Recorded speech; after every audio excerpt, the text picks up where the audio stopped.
ኢፋዳ ልብ አንጠልጣይ ድንቅ ታሪክ ክፍል 15 በፉአድ ሙና ተራኪ ረዚቃ መሐመድ። ለዚህ ቻናል አዲስ ከሆናችሁ ላይክ፣ ሼር እና ሰብስክራይብ በማድረግ ቤተሰቦቼ እንድትሆኑ በታላቅ አክብሮት ጋብዛችኋለሁ። ቪዲዮውን ላይክ በማድረግ ይጀምሩ። አሚር ኢብራሂም የታርማር ጦር ከእርሱ ውጪ ከሸሸ በኋላ በሱልሃድ ላይ ያደረሰውን ውድመት እንደሰማ ጦሩን ከኢልሃማ አንስቶ ወደ ሱልሃድ ገባ። ታርማሮች የአሚሩ ጦር ወደ ሱልሃድ መግባቱን ሲረዱ ወደ ሳድላ አፈገፈጉ። አሚር ኢብራሂም ጦሩን ሱልሃድ ላይ አሳርፎ ሁኔታዎችን ለማጤን ሞከረ። ሳድላ ከከራኪር ጋር በምትዋሰንበት በኩል ከራኪሮች ሳድላን ለማጥቃት ሞክረው የነበረ ቢሆንም ሳድላዎች በተደራጀ መልኩ ተከላክለዋል። የአሚር ኢብራሂም ጦር ለ2 ቀናት ያክል ሱልሃድ ላይ ሰፍሮ ከቆየ በኋላ በቀጣዩ ቀን ወደ ሳድላ ተሻግሮ ጥቃት ለመክፈት ወስኖ ጦሩን አሳፈረ። የታርማር ጦር ከዚህ ቀደም የአሚር ኢድሪስ ጦር ላይ የፈጸመውን ተግባር ለመድገም ጭው ባለው ሌሊት ወደ ሱልሃድ ገባ። አብዛኛው የአሚሩ ሰራዊት አካሉን እስኪያሳርፍ የተሰጠውን ትዕዛዝ ተከትሎ ከመኝታው ላይ ተዘርሯል። የታርማሮች የእሳት ዝናብ በአሚሩ ጦር ላይ መዝነብ ጀመረ። በዕለቱ በጥበቃ ላይ የነበሩ ወታደሮች ለታርማር ወታደሮች አጸፋ ከመስጠት ተቆጥበው የተኙትን ወታደሮች በማንቃትና ቀጠሎን በመቆጣጠር ላይ ትኩረታቸውን አደረጉ። በርካታ ወታደሮች የእሳት ውርጅብኙን ሰብረው ወጡ። በርካታዎችም በእሳትና በቀስቱ ተገፍትረው ከመሬት ተዋደዱ። የተረፈው ሰራዊት ከታርማር ጦር ጋር ፍልሚያ ጀመረ። ከየት እንደሚወረወሩ የማይታዩ ፍላጻዎች በሁለቱም ወገን ወታደሮች ላይ እየተቸነከሩ ነፍስ ይነጥቃሉ። ከፊሎቹ አንገት ለአንገት እየተናነቁ ይወድቃሉ። የጨለማ ዕድሜ አልቆ ጎህ ሲቀድ በሱልሃድ ምድር ላይ የአርካይ ትዕይንት ተደገመ። ሁሉም የኢልሃማ ጦር ወታደሮች መሬት ላይ ተዘርረዋል። የንጉሥ ቀሞላ ሰራዊት ቁስለኞችን በተጋደሙበት በጎራዴ ይከተክታል። ንጉሥ ቀሞላ በፈጸመው ጀብድ እየተኩራራ ከቆየ በኋላ የመሪያቸውን አንገት ቆርጠው እንዲያመጡለት ጠየቀ።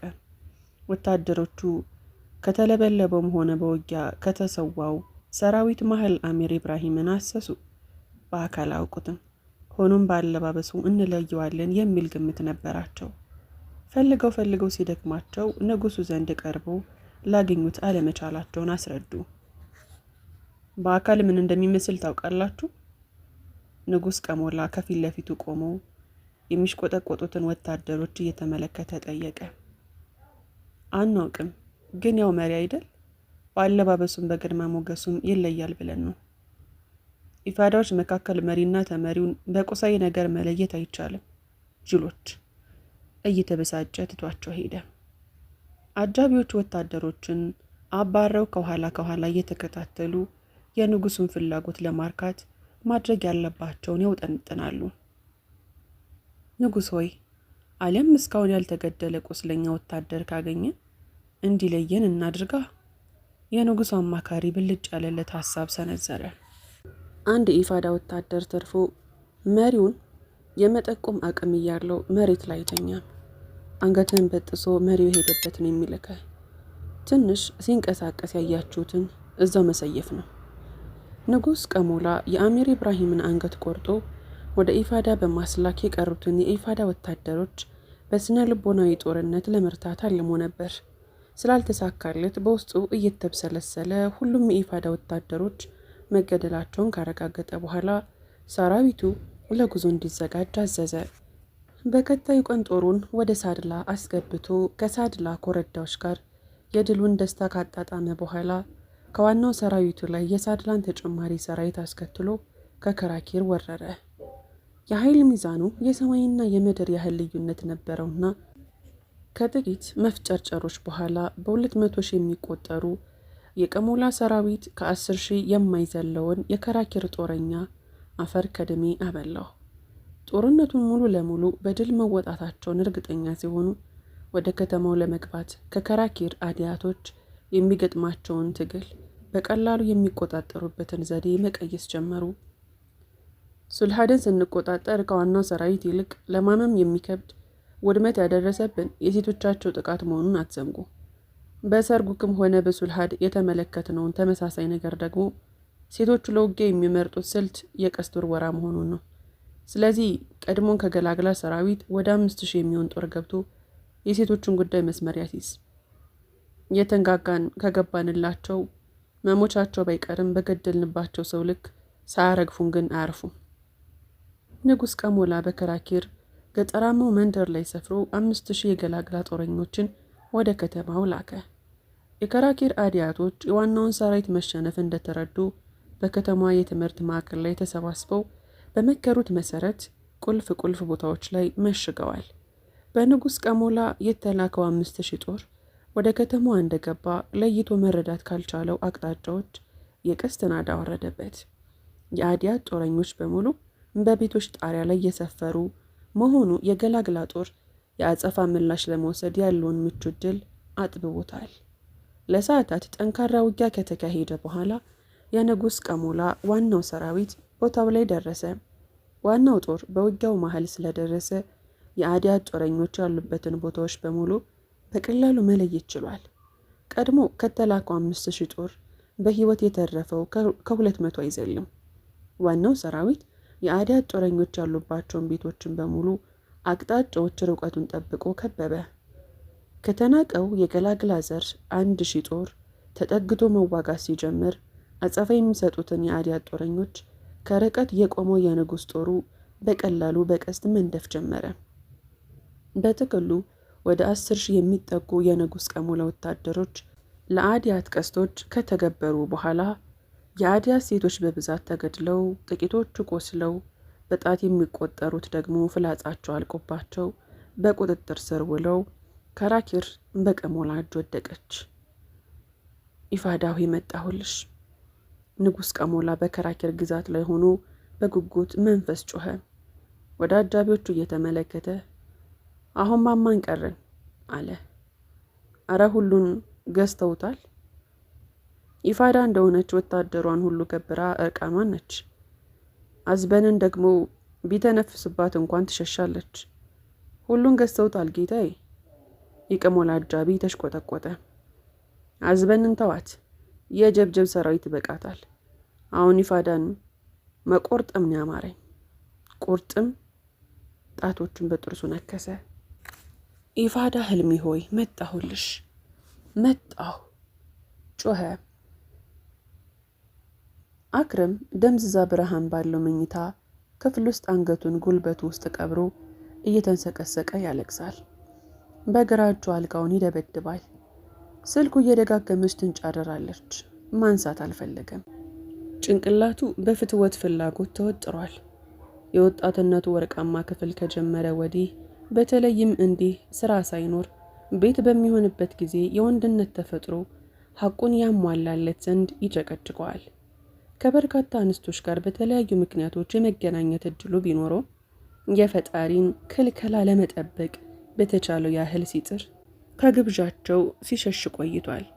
አሁን ግን ሁሉም ነገር ድካውን እየታከከበት እንዳለ እየተሰማ ነው። በዚህ በኩል ከእርሱ ጋር መቀራረብ የሚፈልጉ እንስቶች ሲፈታተኑት፣ በሌላ በኩል የወጣትነቱ እሳት ጥሜን ካልቆረጥክ እያለ እያስቸገረው ከዛሬ ነገ በስሜቴ ተጠለፍኩ እያለ ስጋት ላይ ወድቋል። አይኖቹን በጣቶቹ እየጠራረገ በተደጋጋሚ የተደወሉለትን ስልኮች ተመለከተ። ሁለቱም የሴት ስልኮች ነበሩ። እነርሱን ችላ ብሎ ኢልሃም ጋር ደወለ። ሁሌም እንደዚህ አይነት ስሜት ሲሰማው ከሷ ጋር መማከር ይቀነዋል። ትረዳኛለች ብሎ ስለሚያስብ ያለ ሀፍረት የሚሰማውን ሁሉ ይዘከዝክላታል። ስልኩ 3 እንደጠራ ተነሳ። አሰላሙ አለይኩም አኩሻ። ኢልሃም እየተፍለቀለቀች ሰላምታዋን አቀረበች። ወአለይኩም ሰላም ኢላ፣ እንዴት ነሽ? እንዴ አኩሻ ምን ሆነህ ነው? ድምፅህ እኮ ልክ አይደለም። አይ ምንም አልሆንኩም። ከመቼ ወዲህ ነው እኔ እናንተ የምንደባበቀው? በል ንገረኝ፣ ቆጣ ብላ ጠየቀችው።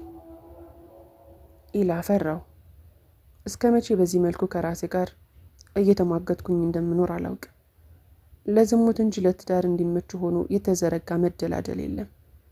በገንዘብ አቅም ለጋብቻ ብቁ የሚሆኑበት ጊዜ እስኪደርስ ድረስ ይህንን ሁሉ ፈተና ተቋቁሚ መዝለቅ የሚችል አልመስለኛለኝ። ፈራሁ ኢላ።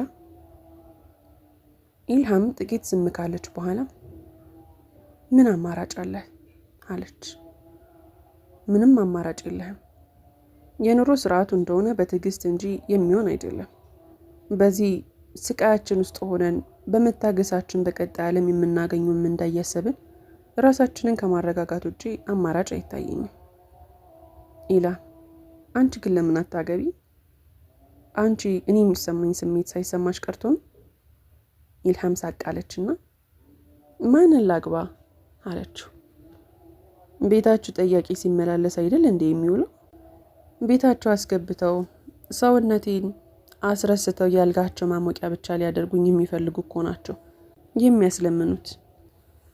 ከምንም ተነስተው በዚህም በዚያም ብለው ያምታቱና ገንዘብ ይይዛሉ።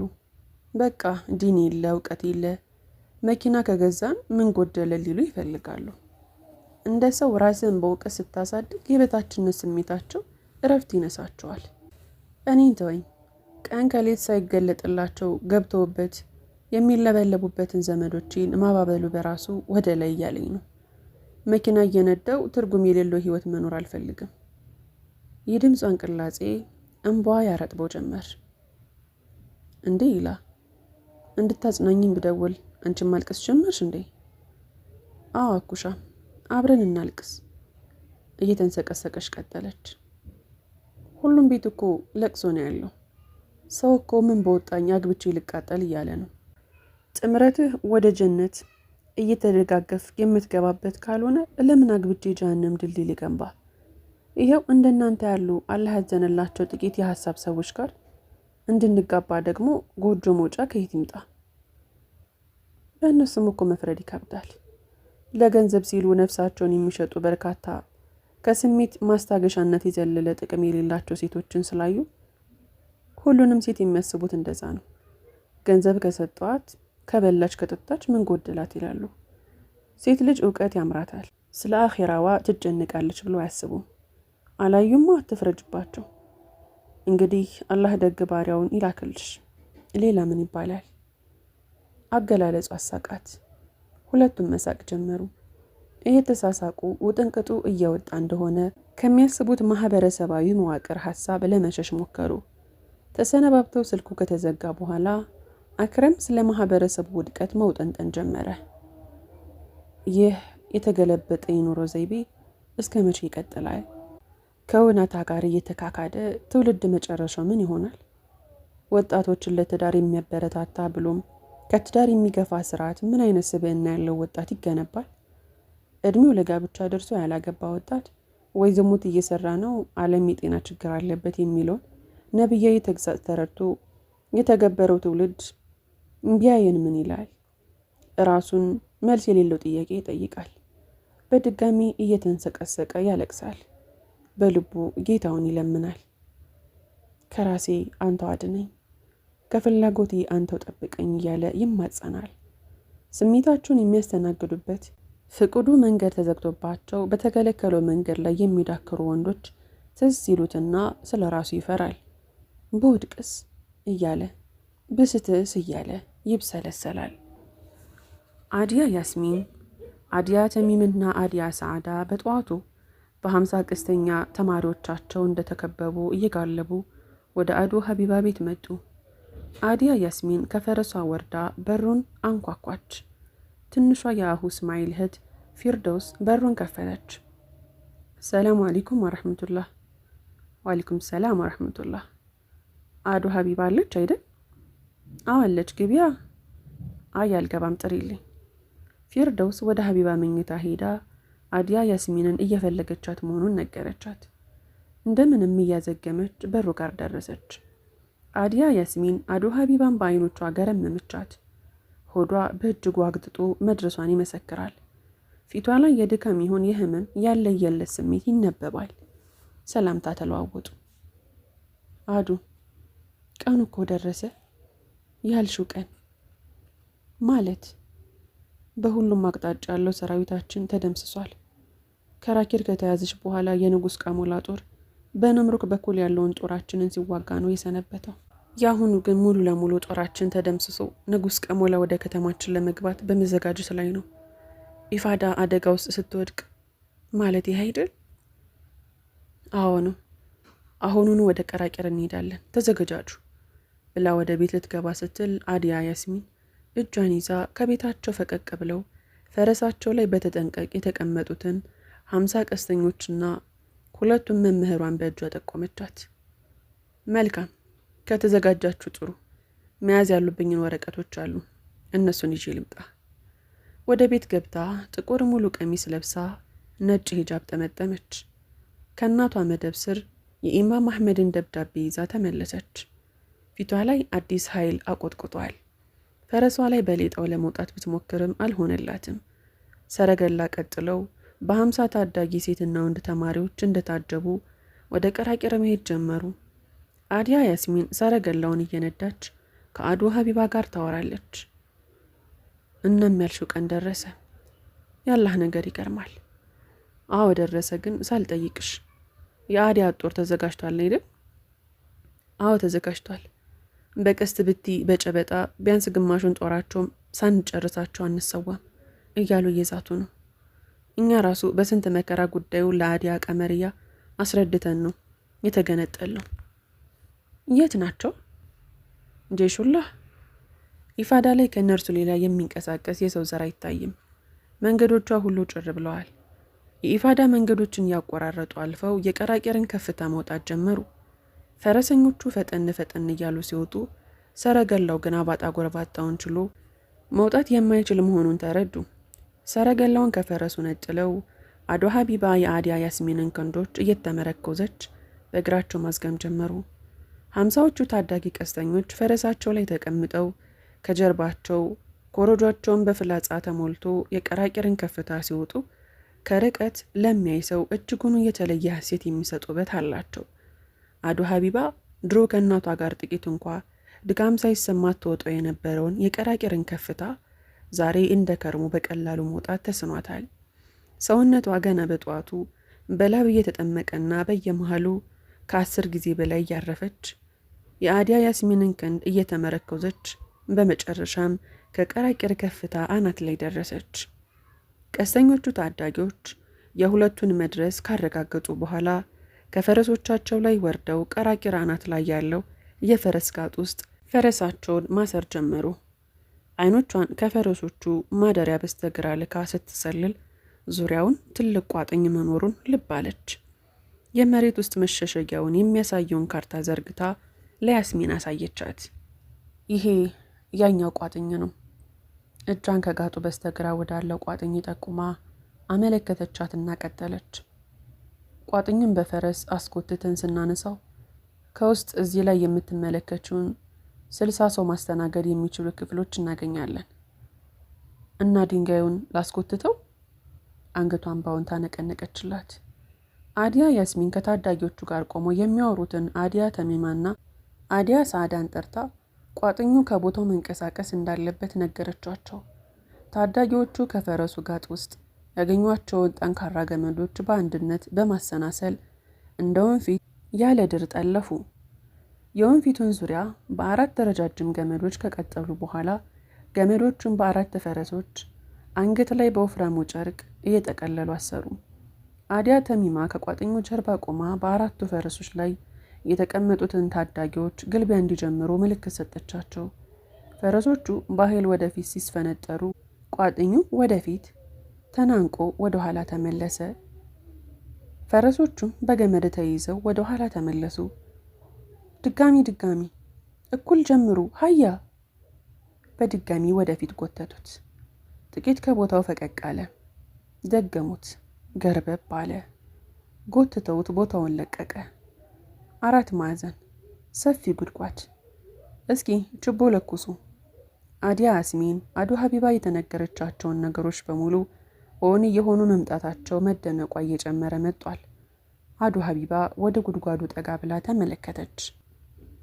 እስከ ወገባችሁ ድረስ ያለውን የሰውነት ክፍላችሁን ወደ ውስጥ ስታስገቡት እግራችሁ ደረጃውን ይረግጣል። ከዛ የቀረውን አካላችሁን ዝቅ አድርጋችሁ አጎንብሱ ወደ ታች መውረድ ነው። አዱ ሀቢባ ካርታውን እያየች ወደ ውስጥ ስለሚገጥማቸው ነገር ለማብራራት ትሞክራለች። አዲያ ያስሚን ሰይፏን ከአፎቱ ሞሽልቃ ካወጣች በኋላ ችቦን ወደ ውስጥ አስገባች። ብርሃኑ በደንብ ሲንጸባረቅ ዋሻው ጥርት ብሎ መታየት ጀመረ። ያስሚን ካጎነበሰችበት ቀና ብላ ወደ ዋሻው ገባች። አዲያ ተሚማና አዲያ ሳዳ ተከተሏት። ሶስቱም እንዳጎነበሱ ደረጃውን ወደ ታች ወረዱ። ደረጃውን ወርደው ሲጨርሱ በነፃነት ቆመው ወደ ቀጣዩ ክፍል ተሻገሩ። ሶስቱም በግራ እጃቸው ችቦቸውን፣ በቀኝ እጃቸው ደግሞ ሰይፋቸውን በተጠንቀቅ እንደያዙ ናቸው። ወደ መጀመሪያው ክፍል ሲገቡ በብዛት የተከመሩ ፍላጻዎችን አገኙ። ሙሉ ክፍሉ በፍላጻ የተሞላ ነው። በቀኝ በኩል ያለውን ቀጭን መተላለፊያ ተጠቅመው ወደ ቀጣዩ ክፍል ተሸጋገሩ። ዙሪያውን ወጥ መደብ የተዘረጋበት የእንግዳ መቀበያ የሚመስል ክፍል አለ። ክፍሉን ዙሪያውን ተመለከቱት። በቀጣዮቹ ክፍሎች ውስጥ ያገኙት ጠባብ የመኝታ ክፍሎችን ነበር። በቀኝ በኩል 15፣ በግራ በኩል 15 ክፍሎች አሉ። የዋሻውን ሁሉንም ክፍሎች ማዳረሳቸውን እርግጠኛ ሲሆኑ ወደ ውጭ ተመለሱ። ውስጡ ንጹህ ነው። ምንም የሚጎዳ ነገር የለም። አዲያ ያስሚን የሚቁለጨለጩትን የታዳጊ አይኖች እያየች ተናገረች። ካርታው ላይ ያለው ሁሉ እንዳላለ ምንም የተበላሸ ነገር የለም? አዱ ሀቢባ ጠየቀች። አዎን፣ ሁሉም እንደተሳለው ነው። አሁን ማድረግ ያለብን ውስጥ የተከመረውን ፍላጻ ወደዚህ መውጣት ነው። እዚህ የፈረሱ ጋጡ ውስጥ ልናስቀምጠው እንችላለን። ከዛ ደግሞ ውስጡ ባሉት ሁሉም የችቦ ማንጠልጠያዎች ላይ ችቦዎቹን ማንቀልቀል አለብን። ቀጥለን ውስጥ የተነጠፉ ጨርቆች አሉ። እነሱን ማራገፍና ክፍሉን ማጽዳት አለብን። ውስጡ ቆሽሿል እንዴ? ምን ያቆሽሸዋል? እንዲሁ የረጋገፈውን ለማስተካከል ነው እንጂ። በአዲያ ያስሚን ሀሳብ ሁሉም ተስማምተው 5 ታዳጊዎች ከአዲያ ተሚማ ጋር እንዲገቡ ተደረገ። የቅብብሎች ሰንሰለት ሰርተው ፍላጻዎችን ውጪ ላሉት ማቀበል ጀመሩ።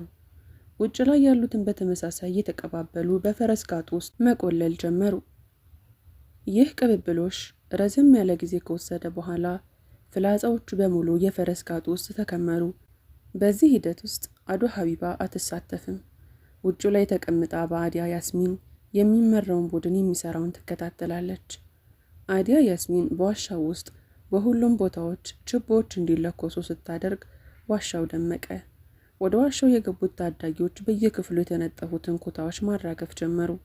አዲያ ያስሚን ያሰበቻቸውን ድርጊቶች በሙሉ እንደፈጸመች አዱ ሀቢባን ወደ ዋሻው ውስጥ አስገብታ ኢፋዳን የወረደው የቀሞላ ጦር ወደ ቀራቄር ከመጣ ጊዜ ለመግዛት የሚረዳትን የጥቃት ስልቶችን ከተሚማና ሰዓዳ ጋር ሆና መንደፍ ጀመረች። አዱ ሀቢባ ዋሻውን በአይኖቿ ትሰልላለች። ቁመቱ 2 መለለሶ ቢደራረብ በነፃነት የሚያስቆም ይመስላል። በየግድግዳዎቹ ላይ የቁርአን አንቀጾች ተቀርጸዋል። አብዛኞቹ የቁርአን አንቀጾች ከመስዋዕትነት ጋር የተያያዙ ናቸው። አሁን ደግሞ ለቀጣዩ ትውልድ የምታደርሰው መልእክት ያለበትን ቦታ ማግኘት አለባት።